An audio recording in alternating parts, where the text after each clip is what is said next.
विद्यार्थी मित्रांनो, काल आपण शब्दांच्या जाती यातले व्यय शब्द आणि अव्यय शब्द यांचा परिचय करून घेतला। आज पाहणार आहोत शब्दांच्या जातीतील व्यय शब्द ज्यांच्यामध्ये बदल होत नाहीत ते कोणकोणते आहेत। पहिला आहे नाम। नाम म्हणजे काय? तर नाम म्हणजे कोणत्याही वस्तू किंवा पदार्थाला दिलेलं नाव। ज्या वस्तू आपल्याला दिसतात, ज्या दिसत नाहीत, अशा सगळ्या वस्तूंना आपण काहीतरी नावाने संबोधतो, काहीतरी नावाने हाक मारत असतो, त्याला म्हणायचं नाम। व्याकरणमध्ये नाम असा शब्द लिहायचा आहे, नाव लिहायचं नाही। नामाचे प्रमुख 3 प्रकार पडतात। पहिला प्रकार आहे सामान्य नाम। बघा, जे नाव ग्रुपला दिलेलं असतं त्याला काय होत म्हणतात? सामान्य नाम असं म्हटलं जातं। उदाहरणार्थ, समीर हा हुशार मुलगा आहे। या वाक्यामध्ये मुलगा या शब्दाला अंडरलाईन केले।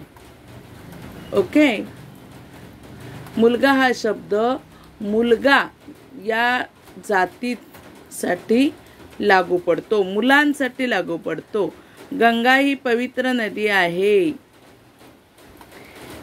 गंगा हा जो शब्द आहे तो जातीच्या कोणत्याही नदीला लागू पडतो।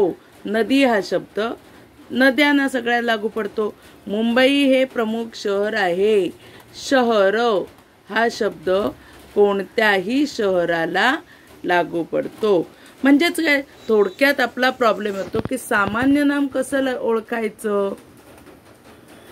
ज्या नामामध्ये ग्रुपला नाव दिलं जातं, ज्यामध्ये एकाच जातीचा उल्लेख असतो, त्याचे गुणधर्म समान असतात। उदाहरणार्थ, समीर मुलगा म्हणजे सर्व मुलं त्याच्यामध्ये समाविष्ट होतात। नदी, अनेक नद्यांचा समावेश होतो, एकापेक्षा जास्त। शहर, एकापेक्षा जास्त। अशा वस्तूंना जे नाव दिलं जातं त्याला सामान्य नाम असं म्हणतात। थोडक्यात काय लक्षात ठेवाल? सामान्य नाम कसं ओळखायचं? की जे नाव ग्रुपला दिलं जातं, एकापेक्षा जास्त वस्तूंना ते नाव। मुलगे, मुली, वर्गामध्ये मुलगे आणि मुली असतात, म्हणजे 2 जाती झाल्या, एक मुलांची आणि दुसरी मुलींची। नदी, नद्या खूप साऱ्या आहेत, गंगा, यमुना, सरस्वती। नदी एक कॉमन नेम आहे। कॉमन नेमला आपण काय म्हणतो? सामान्य नाम। त्यानंतर दुसरा प्रकार आहे विशेष नाम। बघा, आता काही वाक्य दिलेत। समीर हा हुशार मुलगा आहे। गंगा ही पवित्र नदी आहे। मुंबई हे प्रसिद्ध शहर आहे। या वाक्यांमध्ये समीर हा शब्द एकाच मुलाला लागू पडतो।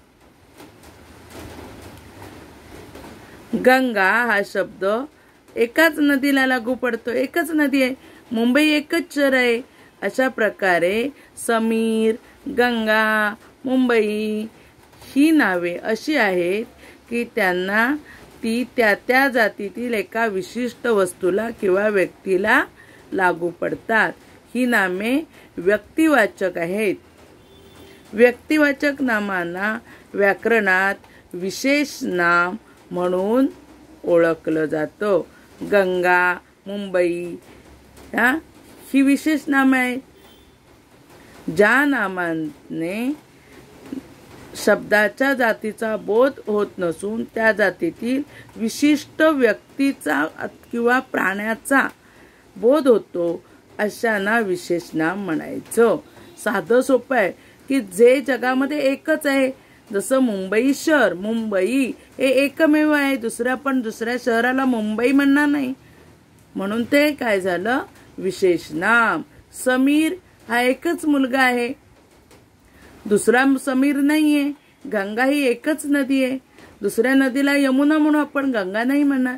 जे एकाच व्यक्तीचं नाव असेल त्याला म्हणायचं विशेष नाम। म्हणून विशेष नाम नेहमी कसं असतं? व्यक्तिवाचक। सामान्य नाम असतं जातीवाचक, कारण ते पूर्ण ग्रुपला देतात, आणि विशेष नाम हे एकट्याचं नाव असतं। तिसरा प्रकार आहे भाववाचक नाम। भावना ज्याच्यामध्ये असते, उदाहरणार्थ समीरची हुशारी सर्वांना माहीत आहे, गंगेचे पावित्र्य मनात ठसवा, मुंबई शहरात संपन्नता आहे. ही वाक्य आहेत. याच्यामध्ये हुशारी हा गुण समीरचा दाखवलेला आहे, पावित्र्य हा गंगा नदीचा गुण आहे, संपन्नता हा मुंबई शहराचा गुण दाखवतो. तर अशा प्रकारे ज्या नामामुळे त्यांचे गुणांचे दर्शन होतं अशांना म्हणायचं भाववाचक नाम. आता हे एवढं अवघड आपल्या कसं काय लक्षात राहील, तर त्याच्यासाठी एक सोपा उपाय मी तुम्हाला सांगते. लक्षात ठेवायचं शॉर्टमध्ये की ज्या नामात